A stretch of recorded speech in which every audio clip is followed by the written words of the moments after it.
اللهم إني أسألك علما نافعا.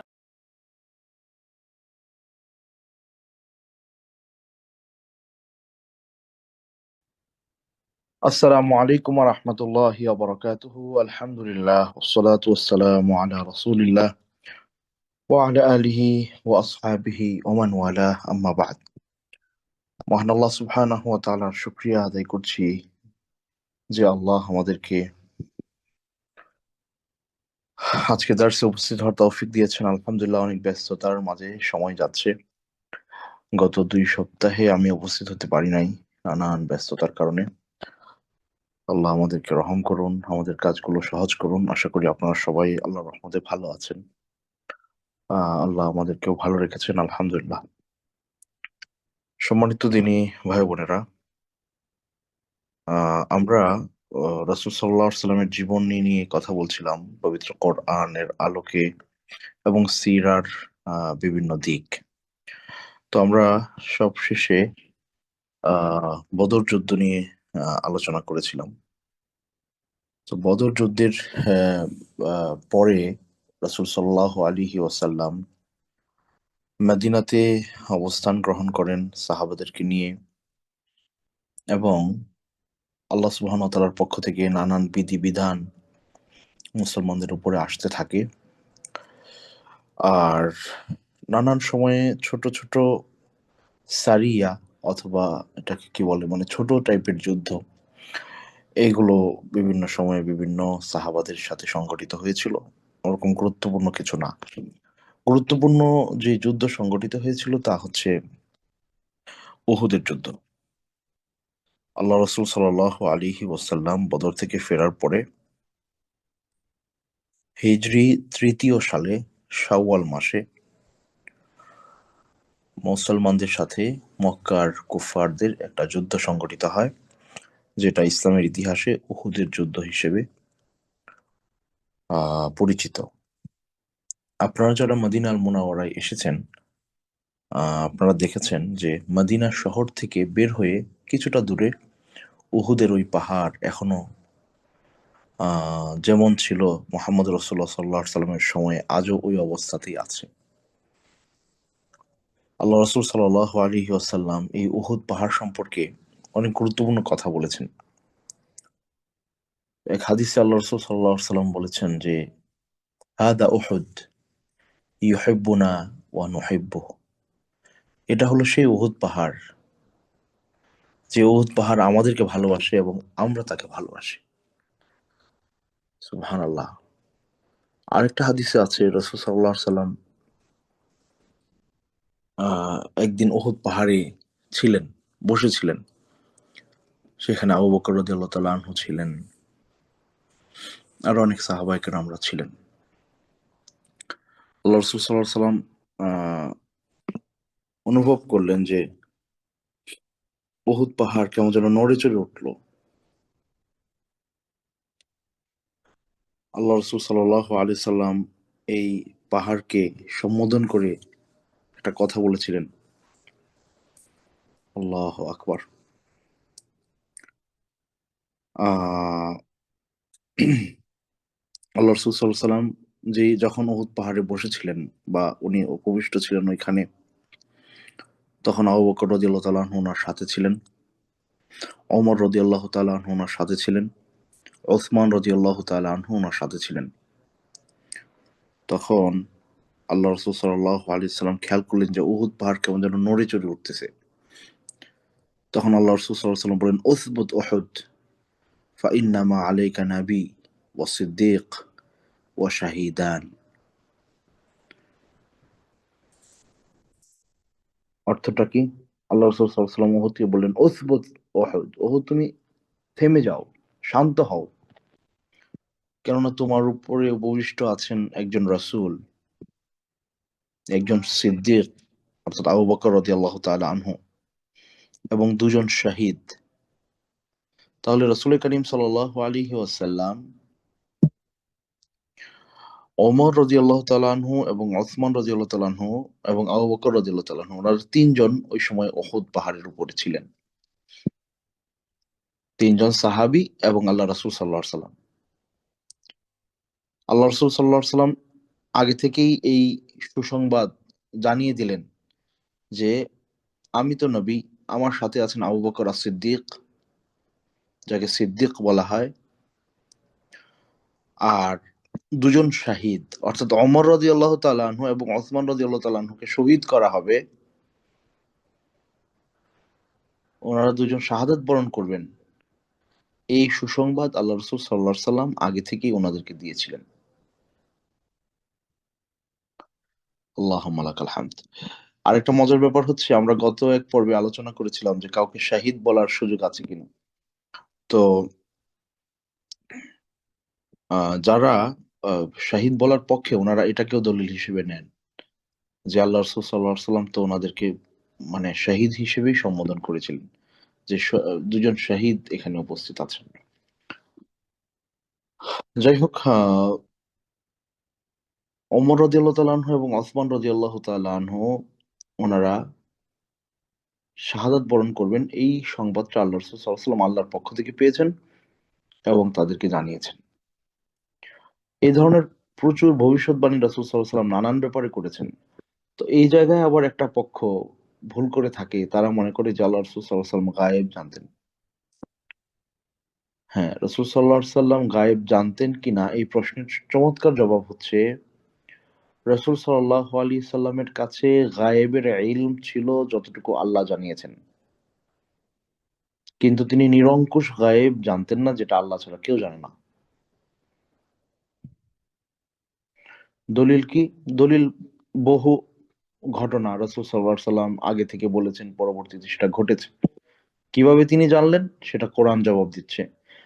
আলিমুল গায়বি ফালা ইউযহিরু আলা গায়বিহি আহাদা ইল্লা মান ইরতাদা মির রাসূল ইলা আখিরিল আয়া। এই আয়াতে সূরা জিনে আল্লাহ সুবহানাহু ওয়া তাআলা বলছেন যে আলিমুল গায়ব, আলিমুল গায়ব একমাত্র আল্লাহ, তিনি নিরঙ্কুশ গায়বের জানাশোনা একমাত্র তার। ফালা ইউযহিরু আলা গায়বিহি আহাদা ইল্লা মান ইরতাদা মির রাসূল, যে এই গায়েবের সংবাদটুকু আল্লাহ সুবহানাহু ওয়া তাআলা কারো কাছেই প্রকাশ করে দেন না, তবে তার সম্মানিত রসূলদের মধ্য থেকে যাকে নির্বাচন করেন তার কাছে একেবারে প্রহরী দিয়ে, খুব মানে একেবারে কড়া প্রহরী নিযুক্তির মাধ্যমে ওই সংবাদটুকু রাসূল সাল্লাল্লাহু আলাইহি সাল্লাম পর্যন্ত এসে পৌঁছানো হয়, যাতে করে কোনো রকমের কোনো জিন, ফেরেশতা কেউ আর এই সংবাদ জানতে না পারে। একমাত্র আল্লাহ জানেন, যাকে পাঠিয়েছেন তিনি জানলেন এবং যার কাছে পাঠিয়েছেন তিনি জানলেন। তো এইভাবে বহু ব্যাপারে রাসূল সাল্লাল্লাহু আলাইহি সাল্লামের কাছে আল্লাহ সুবহানাহু ওয়া তাআলা সংবাদ আগে থেকেই জানিয়েছেন। আল্লাহ রাসূল ওই ব্যাপারগুলো নিয়ে কথা বলেছেন। হ্যাঁ, এরকম হবে। এর মধ্যে একটা হচ্ছে এই যে ওমর এবং ওসমান রাদিয়াল্লাহু তাআলা আনহুমা, ওনারা দুজন শাহাদাত বরণ করবেন। এই সংবাদ আল্লাহ রাসূলের কাছে ছিল, তিনি জানিয়েছেন। তো যাই হোক, এখানে আরেকটা গুরুত্বপূর্ণ ব্যাপার হচ্ছে কি, যে আল্লাহ রাসূল সাল্লাল্লাহু আলাইহি ওয়াসাল্লাম উহুদকে বলতেছেন উসবুত, যে উহুদ তুমি স্থির হও। এখন কথা হচ্ছে যে উহুদ কিভাবে স্থির হবে? উহুদের কি জীবন আছে? উহুদ কি কথা বুঝে? আমরা বিশ্বাস করি যে যাদেরকে জড়বস্তু বলা হয়, জড়বস্তু যেগুলোকে আমরা বলি, এগুলোর মধ্যে জীবনী শক্তি আছে। যেগুলোকে জড়বস্তু বলে আমরা ছোটবেলা থেকে শিখে আসছি। জীববস্তু, জড়বস্তু ছোটবেলায় পড়াইছে আমাদেরকে স্কুলে। তো বিজ্ঞান তারা তাদের জ্ঞান অনুযায়ী আমাদেরকে যতটুকু জানাইছেন যে কিছু হচ্ছে জীববস্তু, কিছু হচ্ছে জড়বস্তু। জীববস্তু কি? যেগুলো জীবন আমরা দেখতে পাই। মানুষ, পশু পাখি, এদের জীবন আছে, চলাফেরা করে, আওয়াজ করে, কথা বলে, কান্না করে, হাসে, অনুভূতি প্রকাশ করে। এগুলো এগুলোর জীবন আছে, এরা জীববস্তু। জড়বস্তু কি? যেগুলো স্থির হয়ে আছে, নড়াচড়া নাই, এগুলো জড়বস্তু। তো পাহাড়, এগুলো তো জড়বস্তুর অন্তর্ভুক্ত, আমরা পড়েছি। কিন্তু পবিত্র কোরআনুল কারীম এবং হাদিসের বহু জায়গায় যে কথাগুলো বলা হয় তা হচ্ছে যে, যেগুলোকে আমরা জড়বস্তু বলি, এগুলোর মধ্যে জীবনী শক্তি আছে। এগুলোর মধ্যে জীবনী শক্তি আছে। এরা সবাই আল্লাহ সুবহানাহু ওয়া তাআলার তাসবিহ পাঠ করে। কোরআন বলছে, কুল্লুন কদ আলিমা সলাতাহু ওয়া তাসবিহাহু ইউসাব্বিহু লাহু মা ফিস সামাওয়াতি ওয়া মা ফিল আরদ। আকাশ জমিনে যা কিছু আছে, সেটার আকল থাকুক আর না থাকুক, যা কিছু আছে সবকিছুই আল্লাহ সুবহানাহু ওয়া তাআলার তাসবিহ পাঠ করে। তার মধ্যে জীবনী শক্তি আছে। এটা কোরআন বলেছে। রাসূল সাল্লাল্লাহু আলাইহি ওয়াসাল্লাম উহুদকে বলতেছেন যে, উসবুত উহুদ, উহুদ তুমি স্থির হও। উহুদ স্থির হয়ে গেল। আরেক হাদিসে আল্লাহ রাসূল বলতেছেন যে, এই উহুদ আমাদেরকে ভালোবাসে, আমরা তাকে ভালোবাসি। তার মানে উহুদের অনুভূতি শক্তি আছে, শ্রবণ শক্তি আছে, বুঝার শক্তি আছে।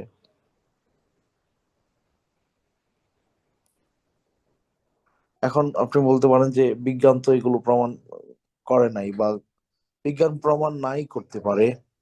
বিজ্ঞান প্রমাণ করতেই হবে এখনই, এটা তো জরুরি না। এমনও হইতে পারে আজ থেকে নিয়ে আরো কয়েকশো বছর পরে এমন অনেক কিছু আবিষ্কার হবে যেটা এখন মানুষ মানে যেটা জেনে আসছে এটা ভুল। এমন প্রচুর ঘটনা ঘটতেছে যে এতদিন ওনারা যা বলতেছেন পরবর্তীতে এসে বলতেছে যে না, এতদিন আমরা ভুল জানতাম, সঠিক হচ্ছে এটা। এই যেমন গাছের যে জীবন আছে, মানে গাছ, তার জীবনী শক্তি আছে বা অনুভূতি শক্তি আছে, এগুলো কিছুদিন আগে ওনারা বলতেছে যে এগুলোর অনুভূতি শক্তি আছে বা ই আছে। তো যাই হোক, এটা একটা গুরুত্বপূর্ণ মেসেজ এই এই পুরা উম্মার কাছে যে আল্লাহ সুবহানাহু ওয়া তাআলার কোরআন, রাসূলের সুন্নাহ এমন অনেক ব্যাপার আমাদেরকে বলেছে যেটা হয়তো এখনো পর্যন্ত প্রমাণ হয় নাই।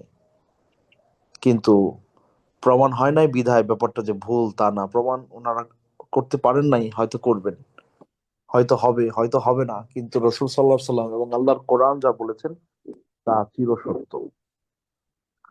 এজন্য আমরা খুব শক্তভাবে বিশ্বাস করি যে আপনার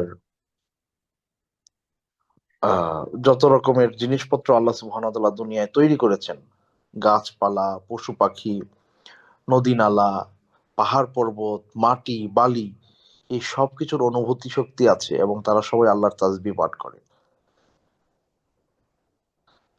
যারা এহরাম এহরাম মানে বাঁধে, আল্লাহ রাসূল সাল্লাল্লাহু আলাইহি সাল্লাম পুরুষদের ক্ষেত্রে বলেছেন যে তারা যেন জোরে জোরে এহরামটা পড়ে। তাহলে কি হবে? যারা তার আশপাশে শুনতেছে, গাছপালা, পশু পাখি, তারপরে মাটি, বালি, পাথর, এগুলো তার পক্ষে সাক্ষী দিবে কিয়ামতের দিন। তো এখন সে যদি নাই শুনে, এই মাটি যদি নাই শুনতে পায়, এই পাথর যদি নাই শুনতে পায়, তার যদি শ্রবণ শক্তি না থাকে, সে সাক্ষী কেমনে দিবে? আরো মজার ব্যাপার দেখেন, ইয়াউমাইযিন তুহাদ্দিসু আখবারাহা, ইয়াউমাইযিন তুহাদ্দিসু আখবারাহা, যে কিয়ামতের দিন এই জমিন বলে দিবে যে কি ঘটছে তার সাথে, তার উপরে আল্লাহ সুবহানাহু ওয়া তাআলা তাকে কথা বলার শক্তি দিয়ে দিবেন। তার মানে এখন বর্তমানে তাকে আল্লাহ কথা বলার শক্তি দেয় নাই, এই জমিনের কথা বলার শক্তি নাই, কিন্তু তার অনুভূতি শক্তি আছে, তার বুঝ শক্তি আছে, তার শ্রবণ শক্তি আছে, তার ধারণ ক্ষমতা আছে, কিন্তু সে প্রকাশের শক্তিটা এখন নাই। আল্লাহ যখন দিবেন তখন সে প্রকাশ করবে। তার রিজার্ভ করার শক্তি আছে, তার মানে মেমোরি আছে, সে ধারণ করে রাখতে পারতেছে, সে একদিন ইনফর্ম করবে। তো এই জন্যে আহ রসুল করিম সাল্লাল্লাহু আলাইহি ওয়াসাল্লামের সবচেয়ে বড় মুজিজা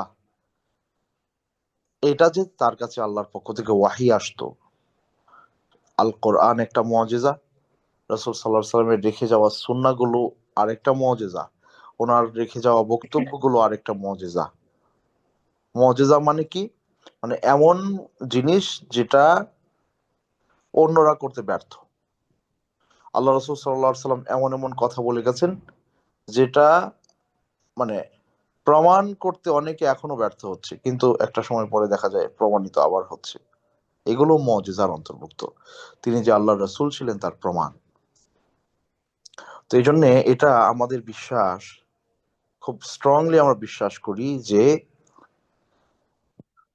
আল্লাহ সুবহানাহু ওয়া তাআলা দুনিয়াতে যা কিছুই সৃষ্টি করেছেন সবাই আল্লাহ সুবহানাহু ওয়া তাআলার তাসবিহ পাঠ করছে, কিন্তু আমরা সেটা অনুভব করি না। তাদের শ্রবণ শক্তি আছে, তাদের দৃষ্টি শক্তি আছে, তাদের ধারণ ক্ষমতা আছে, তাদের অনুভূতি শক্তি আছে, কিন্তু তারা হয়তো আমাদের সামনে প্রকাশ করছে না, কিন্তু আছে। তাহলে ওই যে জীববস্তু আর জড়বস্তুর মধ্যে ওই যে তেমন পার্থক্য কিন্তু আসলে নাই। তাদের মধ্যে রোহানিয়াত আছে, তারাও আল্লাহর সৃষ্টির অন্তর্ভুক্ত এবং তারা আল্লাহ সুবহানাহু ওয়া তাআলার তাসবিহ পাঠ করছে অনবরত, কিন্তু আমরা বুঝতে পারছি না। জাস্ট একটা সিম্পল ইস্যু আপনি খেয়াল করেন যে তাদের মধ্যে জীবনী শক্তি যে আছে, এটার একটা মানে খুব চমৎকার এক্সাম্পল আপনাদের দিই। ধরেন একটা বিল্ডিং 100 বছর স্থায়ী হওয়ার পরে ধসে পড়ে না, খসে পড়ে না, এটার ওয়াল গুলো ভেঙে ভেঙে পড়তেছে, আমরা চোখে দেখতেছি। আচ্ছা, এটা তৈরির পর থেকে নিয়ে এই 100 বছর পর্যন্ত যদি এটার ভেতরে কোনো ধরনের বিক্রিয়া না ঘটতো, কোনো কিছু না মানে চলমান কোনো কিছু না থাকতো এটার ভেতরে, অর্থাৎ কিছু না কিছু একটা এটার ভেতরে কাজ করতেছিল, কোনো না কোনো একটা মুভমেন্ট এটার ভেতরে ছিল, এই কারণে এটা 100 বছর পরে খসে পড়ছে, তা নয় তো এটা স্থির থাকার কথা ছিল। তো এই যে আপনার এটা তো বিজ্ঞান বলে, হয়তো এখনো বলে যে হ্যাঁ প্রত্যেকটা জিনিসের পরে সেটা যাই হোক এটার ভেতরে বিক্রিয়াটা চলতেই থাকে, যেটা হয়তো আমরা চর্মচক্ষু দিয়ে দেখি না, কিন্তু কিছু না কিছু একটা ভেতরে ঘটতে থাকে, চলতে থাকে, একটা মুভমেন্ট এটার ভেতরে আছে, যে কোনো কিছুর ভেতরে মুভমেন্ট আছে, যে কোনো সেটা যাই হোক না কেন দুনিয়ার যে কোনো সৃষ্টি, সেটার ভেতরে অবশ্যই একটা না একটা মানে একটা হারকত আছে, একটা হারাকা আছে, একটা মুভমেন্ট আছে, একটা নড়াচড়া আছে, একটা বিক্রিয়া আছে, যেটাকে আপনারা বিক্রিয়া বলতেছেন, যেটাকে আপনারা মুভমেন্ট বলতেছেন, যেটাকে আপনারা কি বলে যে মানে নড়াচড়া বলতেছেন। পবিত্র কোরআনুল কারীম বলে এগুলো হচ্ছে তাসবিহ পাঠের একটা প্রক্রিয়া, কিন্তু আমরা বুঝি না। ওয়ালাকিন লা তাফকাহুনা তাসবিহাহুম, কিন্তু তাদের তাসবিহটা তোমরা বুঝতে পারো না। তো যাই হোক, রাসূল সাল্লাল্লাহু আলাইহি ওয়াসাল্লাম এই উহুদ পাহাড় সংক্রান্ত অনেকগুলো কথাই বলেছেন, এর মধ্যে এটা একটা গুরুত্বপূর্ণ কথা যে উহুদ আমাদেরকে ভালোবাসে এবং আমরাও সেই উহুদকে ভালোবাসি।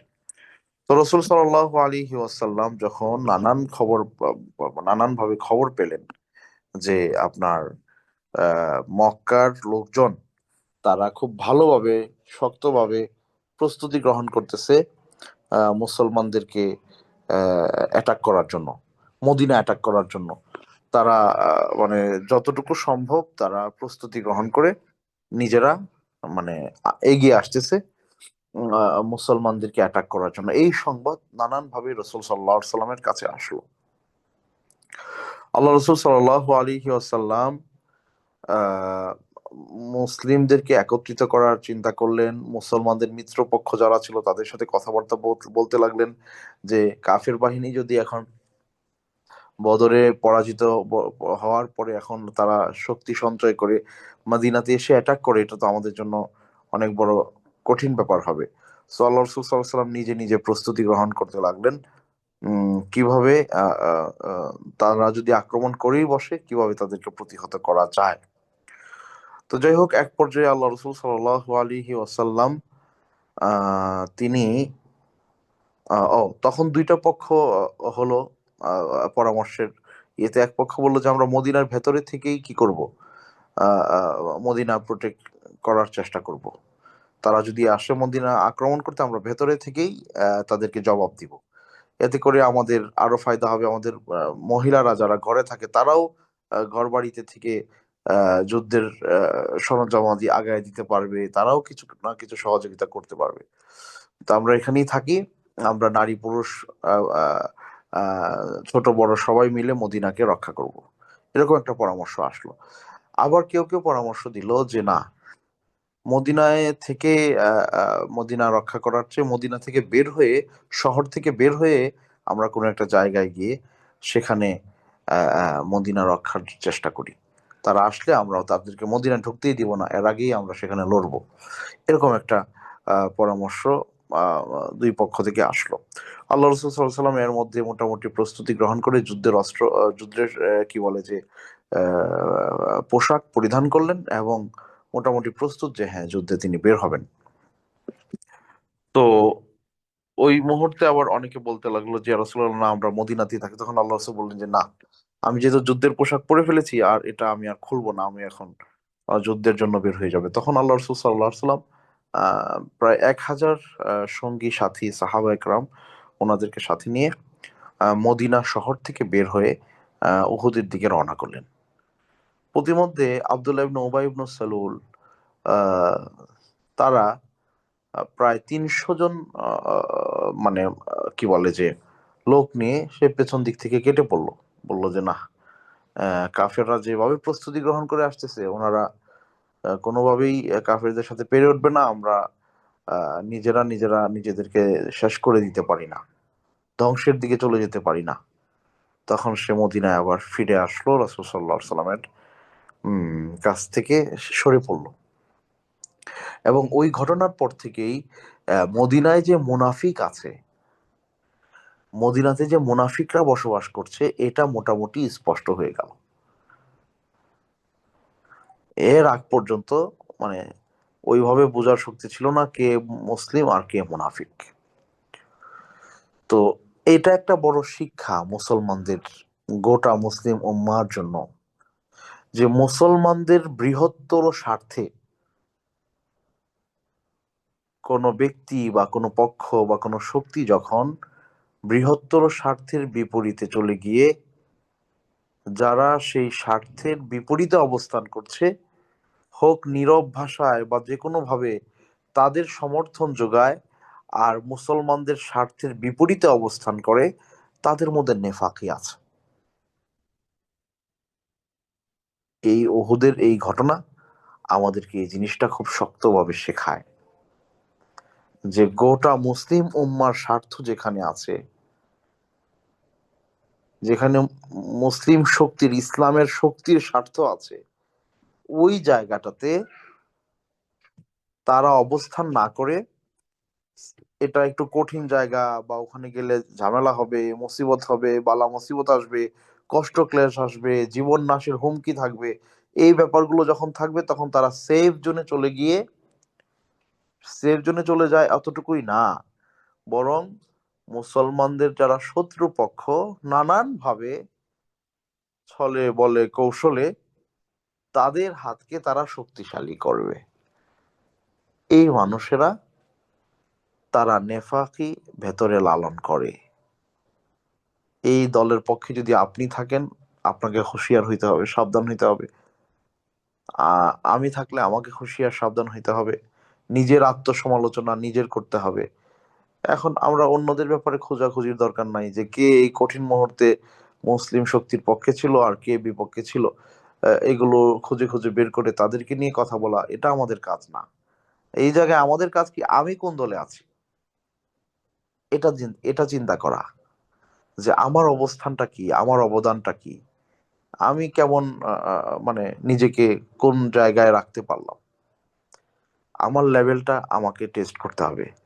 আমার লেভেল টেস্ট করে আমি আমার নিজের পদোন্নতির জন্য, আমার কি বলে যে মান উন্নয়নের জন্য, আমার আত্ম উন্নয়নের জন্য সর্বোচ্চ চেষ্টা আমার জায়গা থেকে করব। কিন্তু আমরা এটা না করে অনেক সময় কি করি, অন্যদের সমালোচনা করি যে অমুক কেন পিছিয়ে পড়লো, তমুক কেন পিছিয়ে পড়লো, নানান কিছু। আচ্ছা দেখেন তো, আব্দুল্লাহ ইবনে উবাই ইবনে সালুল উহুদ যুদ্ধ থেকে পিছনে ফিরে চলে আসলেন 300 জন লোকদেরকে নিয়ে। আল্লাহ রসুল সাল্লাহ সাল্লামের কোন সাহাবী রসুল সাল্লাহ সাল্লামের মুখের উপরে এটা নিয়ে তেমন করে কোনো কথাই বলে নাই। অথচ কথা বলার বড় রকমের সুযোগ ছিল, বলেন নাই। এটা আল্লাহ রসুল বুঝবেন, এটা আমার দায়িত্ব না। আল্লাহ আকবার। তো এই জন্যই আসলে এই ইতিহাসগুলো আমাদেরকে অনেক কিছু শেখায়, যদি আমরা ভালোভাবে নিজেরা সেখান থেকে শিক্ষা গ্রহণ করতে পারি।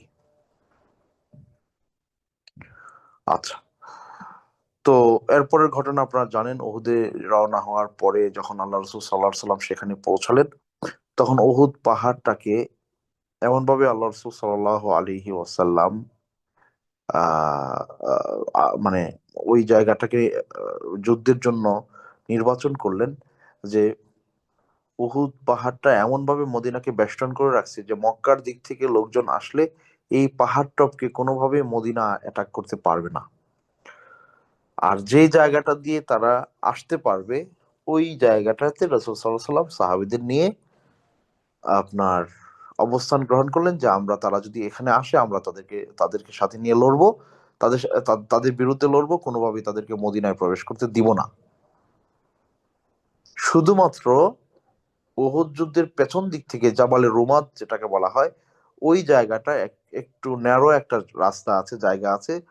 আহ আল্লাহ রসুল সাল্লাহ সাল্লাম ওই জায়গায় আব্দুল ইবনু জুবাইরের নেতৃত্বে 70 জন তীরন্দাজ বাহিনীকে ওখানে নিযুক্ত করলেন এবং তাদেরকে বললেন যে তোমরা একেবারে শেষ পর্যন্ত আমার হুকুম না আসার আগ পর্যন্ত এই জায়গায় অবস্থান করবা।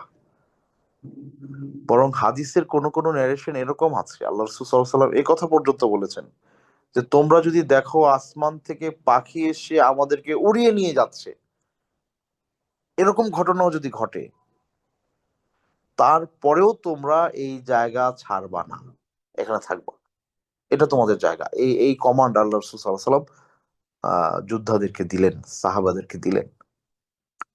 এরপরে কাফেররা আসলো, যুদ্ধ শুরু হলো। মুসলিমরা বীর দর্পে তাদের বিরুদ্ধে লড়াই করলেন, যুদ্ধ করলেন। কাফেররা নাস্তানুবাদ অবস্থায় একেবারে মানে পরাজিত পরাজিত ভাব হয়ে গেল। তখন মুসলমানদের এক পক্ষ চিন্তা করলো যে হ্যাঁ, আমরা জিতে গেছি। আল্লাহু আকবার। এরপরে দেখা গেল কি, যে যখন মুসলমানরা চিন্তা করলো যে হ্যাঁ, কাফেররা পরাজিত হয়ে গেছে, তখন মোটামুটি আনন্দ উৎসব মুখর পরিবেশ ওই জায়গায় মানে মুসলিম বাহিনী অনুভব করলো। তখন ওই যে 70 জন সাহাবী যারা ওখানে পাহাড়ের উপরে জাবালে রোমা, রোমা পাহাড়ের উপরে ছিলেন, ওনারা চিন্তা করলেন যুদ্ধ শেষ। ওনারা ওখান থেকে নেমে গানিমতের মাল সংগ্রহ করা বলেন বা যাই বলেন, মোটামুটি ভাবছে যে যুদ্ধের কাজ শেষ, আমরা এখন গোছানো শুরু করব। তো অথচ ওনাদের যে লিডার ছিলেন তিনি কোনোভাবেই তাদেরকে বলেন নাই যে তোমরা এখন এখান থেকে যেতে পারো। সবাই নিজেদের মতো করে নেমে চলে আসছে। আর এই সুযোগটা গ্রহণ করলেন খালিদ ইবনুল ওয়ালিদ রাদিয়াল্লাহু তাআলা আনহু। তখন তিনি ইসলাম গ্রহণ করেন নাই। তিনি যখন দেখলেন যে এই 70 জন তীরন্দাজ বাহিনী পাহাড়ের উপর থেকে নেমে চলে গেছে, তখন ওই পেছনের রাস্তাটা খোলা হয়ে গেল। তাহলে অবস্থাটা বুঝেন তখন কেমন ছিল, যে শত্রুপক্ষ সামনে, মুসলমানরা মাঝখানে তাদের সাথে লড়তেছে।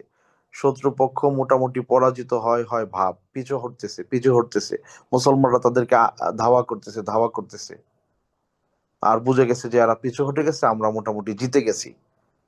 তখন আর ওই আক্রমণ করার মন মানসিকতা ওইভাবে নাই, আমরা তো জিতেই গেছি ভাবটা এরকম।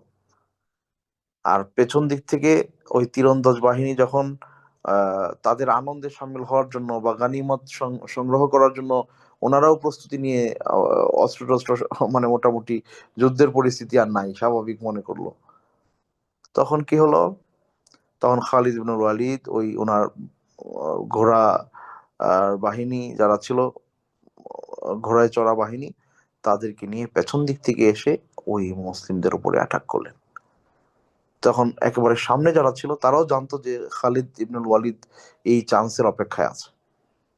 আর এই জন্যই এটা তাদের একটা কৌশল ছিল, তারা মুসলমানদেরকে বুঝাইছে যে আমরা পিছনে হটলাম, কিন্তু এটা তাদের কৌশল ছিল। তারা জানতো যে খালিদ পেছন দিক থেকে আসার সমূহ সম্ভাবনা আছে। এই জন্য তাদেরকে বুঝাইছিলেন যে হ্যাঁ, তোমরা জিতে গেছো, আমরা হেরে গেছি, তোমরা জিতে গেছো, আমরা হেরে গেছি, এই ভাবটা তারা বুঝাইলো।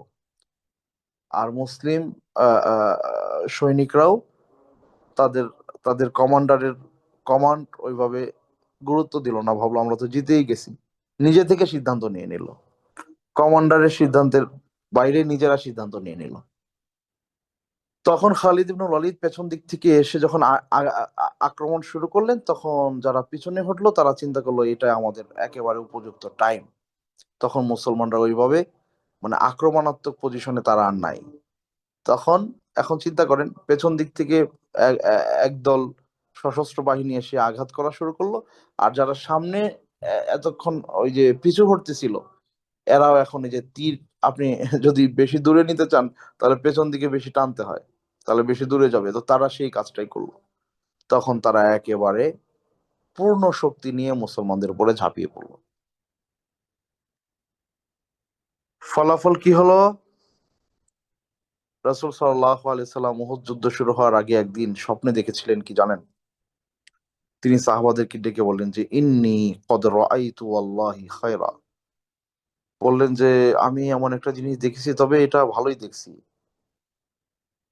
রাআইতু বাকারান ইউযবাহ। আমি দেখলাম যে কতগুলো, মানে আহ গাভী জবাই করা হচ্ছে। ওয়া রাআইতু ফি যুবাবি সাইফি সুলমা। আর আমি দেখলাম যে আমার তরবারির একেবারে মাথায় কিছুটা, মানে ভাঙ্গা, মানে ভেঙে গেছে, আমার তরবারিটা কিছুটা ভেঙে যাচ্ছে এরকম। এবং তিনি বলল, অরাআইতু আন্নী আদখালতু ইয়াদি ফি দিরইন হাসিনা। এবং আমি দেখলাম যে আমি একটা সুরক্ষিত বর্মের ভেতরে আমার হাতটাকে ঢুকিয়ে রেখেছি। এরপর রাসূল সাল্লাল্লাহু আলাইহি সাল্লাম এই স্বপ্নের ব্যাখ্যা এভাবে করলেন যে, এই যুদ্ধ, যে যুদ্ধে আমরা লিপ্ত হব, এই যুদ্ধটা হয়তো এমন হবে যে এই যে কিছু গাভী কোরবানি করা হচ্ছে, এটার মানে হচ্ছে যে আমার কিছু সাহাবী শাহাদত বরণ করবেন, এবং আমার তলোয়ারের তীক্ষ্ণ অংশটা যে ভেঙে গেছে বা ভঙ্গরত দেখলাম, এটার মানে হচ্ছে যে আমার পরিবারের একজন, আমার খুব কাছের একজন, তিনি শাহাদত বরণ করবেন। আর ওই সুরক্ষিত বর্মের ভেতরে যে আমি হাত ঢুকিয়ে রাখছি, এটাকে আল্লাহ রাসূল সাল্লাল্লাহু আলাইহি ওয়াসাল্লাম বুঝিয়েছেন যে মদিনা শহর সুরক্ষিত থাকবে। এই স্বপ্ন আল্লাহ রাসূল সাল্লাল্লাহু আলাইহি ওয়াসাল্লাম যুদ্ধের আগেই দেখলেন, এবং সেটা সাহাবীদেরকে তিনি বলেও ছিলেন। আল্লাহুম্মা লাকাল হামদ। তো সেই ঘটনা আপনারা জানেন, যখন কাফের বাহিনী দুই দিক থেকে মুসলমানদের উপরে আক্রমণ শুরু করলো, তখন মুসলমানরা একেবারে কি বলে যে কঠিন মুহূর্তে পড়ে গেল। অর্থাৎ তাদের তখন আর ওই যুদ্ধ করার মতো সেই পরিস্থিতি নাই, মানে আত্মরক্ষাও এখন আর হচ্ছে না, এরকম পরিস্থিতি। তখন প্রচুর সাহাবা একরাম সেখানে শাহাদাত বরণ করলেন, প্রায় 70 জন সাহাবী শাহাদাত বরণ করলেন, এবং রাসূল সাল্লাল্লাহু আলাইহি সাল্লামের পরিবারের অন্যতম সদস্য হামজা রাদিয়াল্লাহু তাআলা আনহু ওই যুদ্ধে শাহাদাত বরণ করেন।